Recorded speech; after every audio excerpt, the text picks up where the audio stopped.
হযরতে মাইজ ইবনে মালিক নামে একজন সাহাবী জিনা করছে। আল্লাহর নবীর কাছে এসে বলছি, ইয়া রাসূলুল্লাহ কাদ জানাইতু, আমি জিনা করে ফেলেছি। আল্লাহর নবী ফালতাফাতা, অন্যদিকে চেহারা ফিরিয়ে দিয়েছেন।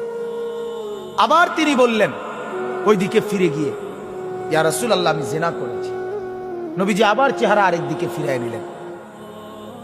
উনি আবার বললেন, ইয়া রাসূলুল্লাহ আমি জিনা করে ফেলেছি, আমাকে শাস্তি দেন, আমার উপরে হদ শরীয়তের বিধান কায়েম করেন, আমার আখিরাত পরিষ্কার করে দেন, আমার আখিরাত বরবাদ হয়ে যাবে নাই তো। আমি এখন ফয়সালা বিচার মানতে রাজি, আমার রায় এখন করে দেন। আল্লাহর নবী সাল্লাল্লাহু আলাইহি সাল্লাম তিনবারের পরে সাহাবীদেরকে বললেন, খোঁজ নাও সত্যি কিনা।